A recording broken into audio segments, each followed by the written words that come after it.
بسم اللہ الرحمن الرحیم الحمد للہ رب العالمین والصلاة والسلام علی سیدنا و مولانا محمد خاتم النبیین و امام المرسلین وعلی آلہ واصحابہ اجمعین وعلی کل من تبعہم بإحسان الی یوم الدین۔ اما بعد، حضرات علماء کرام، زعماء اعظام، ہماری تاجر برادری کے رہنما حضرات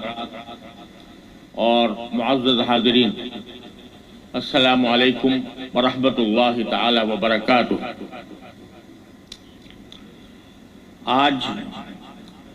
حرمت سود سیمینار کے اس افتتاح کے موقع پر میں سب سے پہلے اللہ تعالیٰ کا شکر ادا کرتا ہوں، جس نے اپنے فضل و کرم سے ایک مقدس مقصد کے لیے امت کے مختلف مکاتب فکر کے سربراہ بردہ علماء کرام، اسلامی جماعتوں اور تنظیموں اور ہماری تاجر برادری کو اس تاریخی موقع پر جمع فرمایا۔ یہ مقدس مقصد ملک سے سود کی لعنت کو ختم کرنے کے لیے متفقہ آواز بلند کرنا اور اس کے لیے حکومت سے اور متعلقہ اداروں سے یہ مطالبہ کرنا ہے کہ اس مقدس مقصد کو عملی جامہ پہنانے کے لیے مؤثر اور عملی کوششیں کی جائیں۔ میری مدت سے یہ خواہش تھی کہ اگرچہ ہم کچھ نظریاتی اختلافات کی وجہ سے سنی، شیعہ، دیوبندی، بریلوی، اہل حدیث کے مکاتب فکر میں تقسیم ہیں، جنہیں بعض اوقات فرقوں سے بھی تعبیر کر دیا جاتا ہے، لیکن حقیقت یہ ہے کہ ان نظریاتی اختلافات کا دائرہ اکثر بہت تنگ ہے، جنہیں صرف علمی حلقوں تک محدود رہنا چاہیے۔ اس کے برعکس امت کے جن مسائل کا عالمی سطح پر اور ملکی سطح پر ہمیں سامنا ہے اور جن کو نظر انداز کر کے ہم بہت دکھ اٹھا چکے ہیں، وہ بیشتر اجماعی نوعیت کے مسائل ہیں جس میں کسی کا اختلاف نہیں، اور اگر ہم سب مل کر ان مسائل کی طرف پوری توجہ اور صلاحیتیں صرف کریں تو ان کا حل نکالنا کچھ مشکل نہیں ہے۔ اس لیے مدت سے میرا خیال تھا کہ ایک ایسا فورم وجود میں آئے جو ان سلجھتے ہوئے مسائل پر تمام مکاتب فکر اور دینی تنظیموں کو اپنے سیاسی، جماعتی یا مسلکی تشخص سے ماورا ہو کر متفقہ موقف پیش کرنے اور اسے ایک تحریک دینے کی شکل دے، تو انشاءاللہ کامیابی کی بڑی امید ہے۔ ہماری ماضی کی تاریخ گواہ ہے کہ جب کبھی کسی اجماعی مسئلے پر تمام مکاتب فکر اکٹھے ہوئے تو اس کا نتیجہ ہمیشہ بہت خوش آئند رہا۔ سب سے پہلے قرارداد مقاصد کی منظوری میں تمام مکاتب فکر شامل تھے، پھر حضرت مولانا شاہ ملک صاحب رحمۃ اللہ علیہ کی دعوت پر سن 1952 میں تمام مکاتب فکر کے چوٹی کے علماء نے ملک کے دستور کے لیے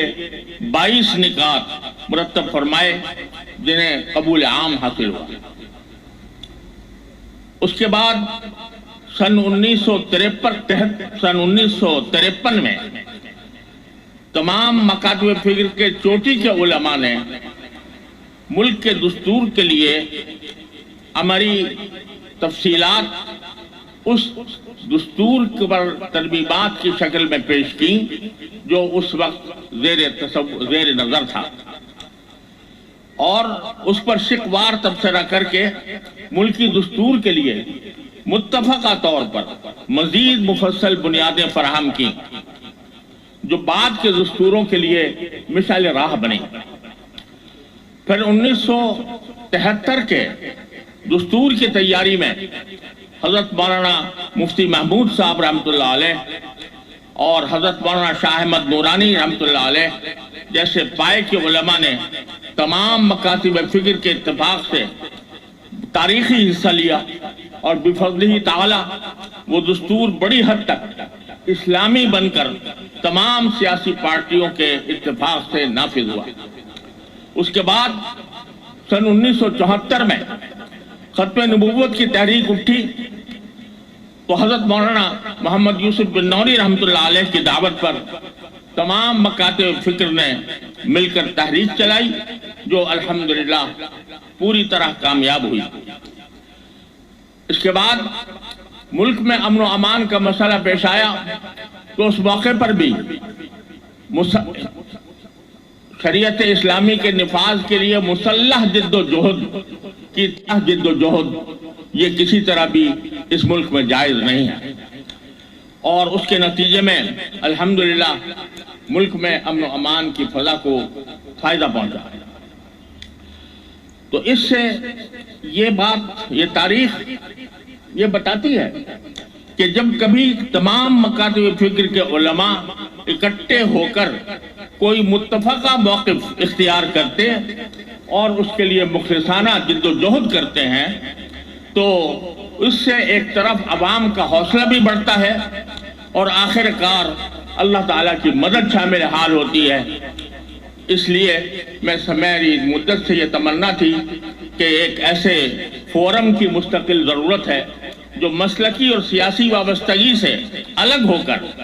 اجماعی مسائل مثلا فحاشی اور عریانی کے خاتمے، نظام تعلیم کی تطہیر، عوام کی اخلاقی اور معاشرتی تربیت وغیرہ کے کاموں میں شہداء اللہ فی الارض کا فریضہ انجام دے۔ اس سے انشاءاللہ تعالی بڑی خیر کی امید ہے۔ اس لیے پہلے قدم کے طور پر ہم نے آج کا یہ اجتماع جو بفضلہ تعالی تمام مکاتب فکر کا نمائندہ اجتماع ہے، سود کے خاتمے کی جد و جہد کے لیے منعقد کیا ہے، اور ہمیں بہت خوشی ہے کہ تمام مکاتب فکر کے علماء اور زعماء نے ہماری عاجزانہ دعوت کو قبول فرمایا۔ پھر اس مقصد کے لیے ملک بھر کی تاجر برادری کے نمائندے کے طور پر Pakistan federation of chambers of commerce and industry نے اپنی خدمات پیش کر کے اپنے ہاؤس میں اس تاریخی اجتماع کا اہتمام فرمایا اور اسے کامیاب بنانے میں کوئی کسر اٹھا نہیں رکھی۔ میں دل سے اس فیڈریشن کے منتظمین کا اور خاص طور پر اس کے قائم مقام صدر جناب سلیمان چاولہ صاحب کا تہہ دل سے شکریہ ادا کرتا ہوں، اور عالی جناب الحاج غلام علی صاحب جو اب گورنر KPK ہیں ان کا بھی تہہ دل سے شکر گزار ہوں کہ انہوں نے اس کے انعقاد میں سنہرا کردار ادا کیا۔ ان کا اور ان فیڈریشن کے صدر عرفان شیخ صاحب اور ان کے رفقا نے جو مخلصانہ کوششیں کی اس پر شکریہ کے لیے میرے پاس موضوع الفاظ نہیں ہیں۔ اور اس اجتماع کی اصل جان وہ علماء کرام اور مشائخ ہیں اور تنظیموں کے نمائندے ہیں جنہوں نے مجھ ناکارہ کی دعوت پر اس مقصد کے لیے اخلاص کے ساتھ اپنے قیمتی اوقات صرف فرمائے۔ اللہ تعالیٰ ان کی کوششوں کو قبول اور کامیاب فرمائے۔ ہمیں امید ہے کہ اس اجتماع کو محترم گورنر سندھ، محترم وزیر خزانہ اور جناب گورنر اسٹیٹ بینک اور متعدد وزراء بھی رونق بخشیں گے اور